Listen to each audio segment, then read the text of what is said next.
What's good, everybody? It's your boy Jack Oates, the GOAT you either know or you don't. So, first things first, like always, subscribe to the Twitter if you like the content on this channel. Of course, if you're just tuning in, you probably want to make sure you like this video at least before you do that. So stick around, let's get right into the intro. I ain't feeling nothing cause I'm numbed out. Bounce. I ain't feeling nothing cause I'm numbed out.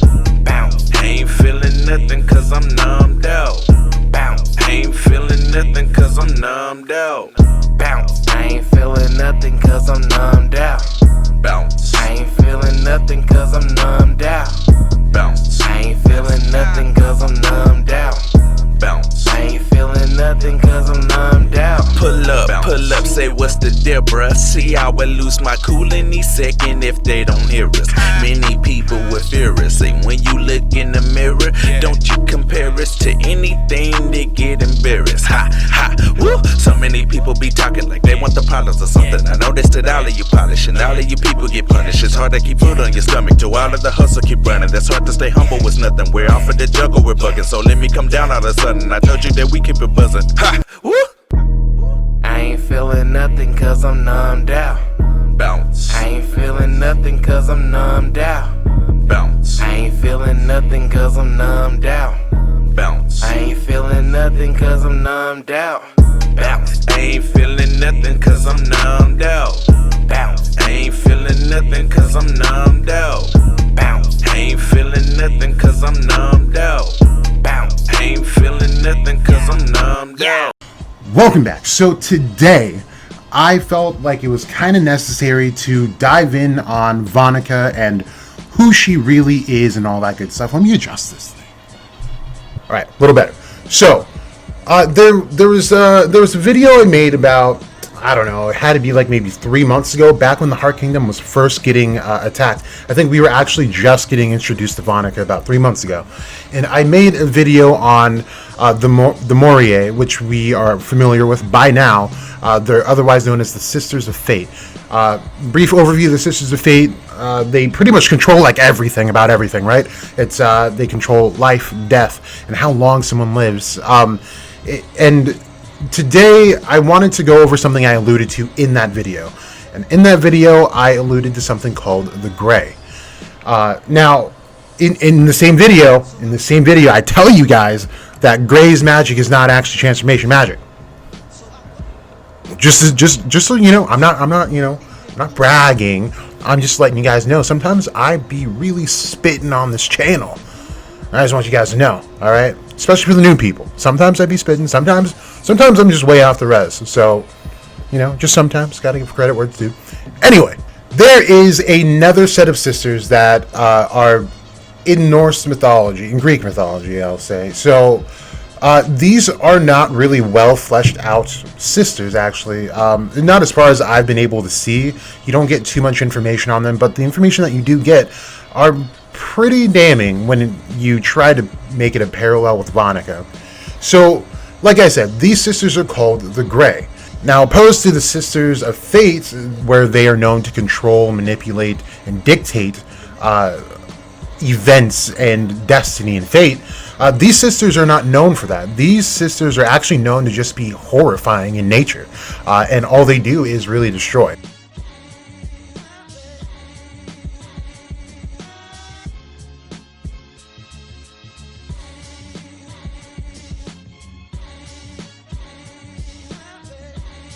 So there are three of them in the pseudo-Apollo, what's it called? The pseudo-Apollodorus is what it's called. And if you don't know what that is, it's just a compendium of a bunch of Greek lore and myths and legends and all that stuff. So there are three sisters.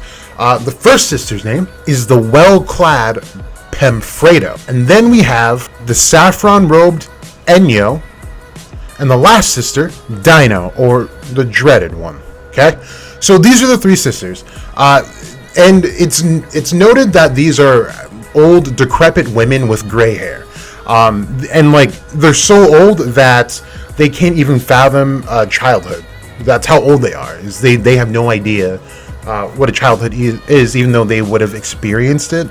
They're just so old that they've completely forgotten a whole childhood. This is like, we're talking old. And they have gray hair. They made him they went out of the way to mention that they did have gray hair. I guess hence the gray. What I wanted to note is that when we see Vonica and Magicula kind of merge together, or more so Magicula like just kind of take over half of Vonica, we see that Vonica's hair turns white. Now I know that's not gray, but then again, that could be left up to like artistic standpoint, where it's kind of hard to draw a gray. Maybe it's not. I don't know. I think I'm just like making stuff up at this point. But let's just keep going. So, it's not gray. I'm aware. It's white hair, but it is pretty interesting given the fact that all the demons we've seen so far, they've had black hair. So for Magicula to have white hair is kind of particular. And I think that's on purpose, because I do think this is going to parallel what I'm getting into, which are these sisters, the gray. So not only is it the gray hair that is, just evidence towards this. I know that's a very small detail and anyone can have gray hair. But there is one detail about these sisters that make this a little more interesting when it comes to Vonica and Magicula. And that trait is that they share an eye. They share one eye, and it says one tooth between them. Now, in the Pseudo Apollodorus, it is mentioned that there are three sisters. Now, in the more popular Hesiod versions of this story of these sisters, Hesiod is actually regarded as, I believe he was the first written poet ever, who lived in the same time as Homer, who was also a famous writer / philosopher. In his version, he only names two sisters, and that's Enyo and the other one, I forget, Pamphredo. It's like Alfredo sauce or something. And so I'm going to allude to this story because in Black Clover we only have two to work with right now, which is Vonica and Magicula. And like I said, they share an eye between the two of them and also a tooth, but they don't really go into anything about the tooth. But they share an eye between them, which ends up being really valuable in the long run. Now, the story is not really fleshed out, to be honest. It just goes straight into the fact that Perseus ends up stealing this eye while it's in transition between one of the two sisters, and holds it ransom in order to get information on how on the whereabouts of Medusa and how to kill her, which will bring me into the next point later. Seeing that Vonica and Magicula obviously share an eye, this really explains a whole lot, and this could directly rival the Three Sisters of Fate, which could cause a problem, or maybe not a problem, but definitely present us a more interesting story when we start opening the gates of Qliphoth. Because as we know, the Sisters of Fate control the Tree of Life and everything that is attached to the Tree of Life. They don't ever really say that the Sisters of Fate control the things that happen in the shadow of the Tree of Life, which is Qliphoth. So we have to assume that in the shadow of the Tree of Life would be the opposite of those three sisters, just like we see when we have Keter would be the opposite of the Thaumael, which are Satan and Moloch, and I believe it's Hesod, it would be the opposite of Belial, and so on and so on. There's 12 of them, and technically there's 15. But anyway, you see where I'm going, that the shadow is the opposite. So with the fact that the Sisters of Fate aren't really said to control the things that happen in Qliphoth, it could make sense that there is an alternate version of them, and while not exclusively stated in mythology, I think it's fair to assume that they have counterparts as well. So with that said, this would pose a really interesting theory, or not really theory, but story, when we have the Sisters of Fate versus the Grey. And even though it's not three sisters, it might not be three sisters on their side, and it's two, the power difference kind of balances out in a way. We have Vanessa, who would be on the light side of this Tree of Life, on the Sisters of Fate, known as the Moirae, controlling fate. She directly gives people that thread of life. She spins them a new thread. So she's able to keep people from dying, as long as she has the strength to do so, right? And then we have Grey, who I have already alluded to both on Twitter and on here, that her magic is more causality based. She is controlling the length of the thread that someone gets. It's not so much as Vanessa keeping people from dying. I know it kind of like meshes together, but there is a difference. So in mythology, we have the Allottor, which would be Vanessa in this case, who spins that thread. She has the spool of thread and she spins it. Now, Gray's job in this, I forget what the actual sister's name is. I think it's Loxis. She's in the middle of these three sisters. So we have Vanessa, then we have Gray. Now what Gray does is while Vanessa is spinning this thread, Gray's in the middle going like, okay, I want this person to live this long. So she kind of cuts the beginning as where you have Atropos at the end, who I said in that video could be either Vonica or the Witch Queen. I'm leaning more towards Witch Queen at the moment right now. But this person decides when that thread ends and how it ends. So they decide when and how they die. And this kind of makes sense with both Vonica and the Witch Queen. Being that their magic is just so they're able, like we saw the Witch Queen completely just take over Asta. She's kind of broken with the blood magic. But yeah, that's not really the point of this video. But anyway, that was kind of like the Sisters of Fate rant. I didn't really mean to get into that. You guys know me. I just like start ranting. But anyway, to get back to Vonica and Magicula, there is one sister that I am thinking Vonica relates to the most here, and that is the saffron-clad Enyo. Now, Enyo also has a separate identity away from the sisters, so there's a lot more to Enyo than there is on Dino and Pemfredo. With Enyo in Greek mythology is actually also the goddess of war, who is, I believe, the daughter of Ares, who is the god of war. So this brings me to like a place where it's like, okay, I'm rereading Vonica attacking the Heart Kingdom, and of course she waged a whole war on a whole nation, and that's what she wanted to do in the first place. She wanted to go to the Diamond Kingdom instead of Xenon. You know, of course Dante called the shot and he was like, no, you do this. But she got the heart later, and she brought warriors with her and all that stuff, right? Now, there's something that Enyo is actually known for, and they call her the Waster of Cities. And I think that's a pretty relevant given what we just saw Vonica do with the disciples, right? She literally decimated, well, she would have, if our main cast didn't get in the way of that. She would have wasted that entire kingdom in one go, and she would have left a wake of just death behind her, which completely embodies who Enyo is on the battlefield. Now, Enyo is really interesting as a character in mythology. Enyo is so drawn to fighting and war that she saw her father, who is Zeus, get into a fight with this monster, and it was such a good fight that she ultimately decided to just sit back and watch instead of helping her dad or taking sides with the monster. She just wanted to see this fight go down and see how it pan out. Now, this could be portrayed as evil. While it lands in an area of gray, it's not exactly evil, because like it's not good, but it's, like I said, it's gray. And this also falls into Vonica's personality type. She's one for fun. She wants a good fight. That's all she really wants.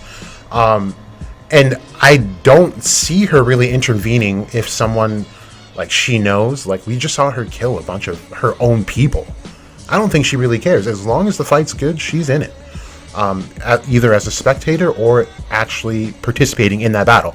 So I think it falls in line with who she is and how she's portrayed in the story. As far as, you know, Magicula's point in this, now there is another sister that I think would fit Magicula the best. And I think that sister is Dino. Now, Dino is known really for dread. Like, you'll get these sisters' names, and then it's like Well-Clad, the Saffron-Clad, and then this one is just Dread. And this one's, in reading, it's just the only thing that this sister is really renowned for, again, is Dread, but it's the dreadful anticipation of horror. That's what they say.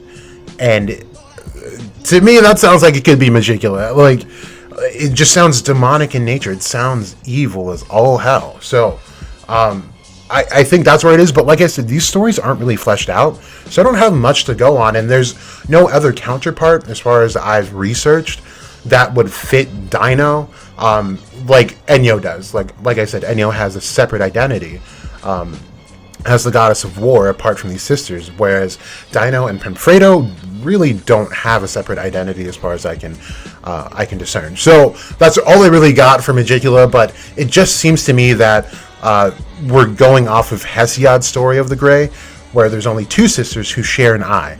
Now, to get into this a little bit, this could open up to a possible Gorgon-type mage or character coming up. Now, am I saying we're going to get like this whole snake with snake hair and it's going to be Medusa turning people to stone?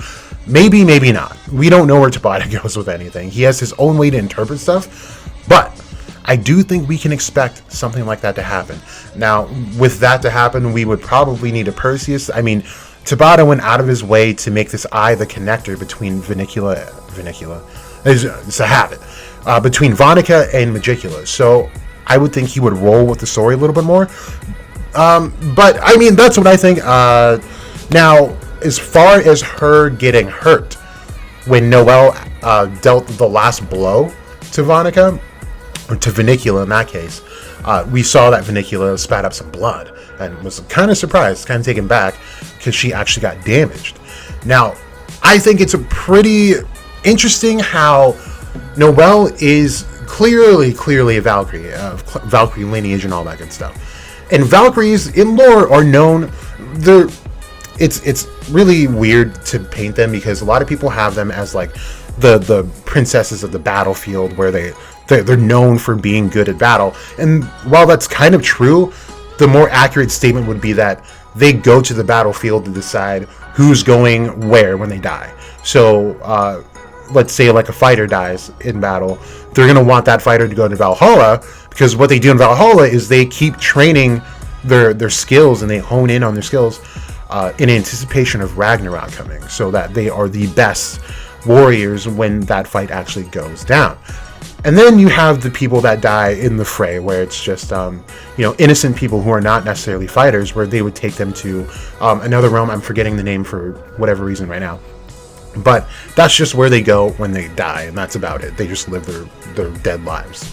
That's redundant, I know, but what's interesting, what happened with Noelle and crew, is that we see her not only deal damage to Vinicula, but we see the crew end up in this new elven place in the Heart Kingdom, right? Let me do the Vinicula part first. The reason I think she was able to damage Vinicula is just because she is a Valkyrie. If Tabata is drawing Vinicula to be Enyo, who doubles up as the goddess of war, when these two war just goddesses clash, it might not be necessarily the fact that Noelle needs to be arcane anymore. This is a fated battle. I think that's the best way to put it. It's a fated battle between goddesses, almost. Valkyries aren't really goddesses. But with Noelle in particular, she would fall under a certain Valkyrie who works directly with the Sisters of Fate, who helps water the Tree of Life. I mean, I don't think I have to go into the fact that she's a water mage and all that, because that Valkyrie's specific job is to water the Tree of Life, and works very closely with the three Sisters of Fate, and more closely with the third one, Atropos, who decides who dies and when and how. So she goes and retrieves that person and all that. So I think that's why she was able to. Now, to get into more of like the Valkyrie part, now we're kind of like leaning off of the Grey stuff. But with Noelle and crew in this new place where this other elf tribe has been, it takes me to a place where I want to believe that this is the closest we're going to get to a place called Elfenheim.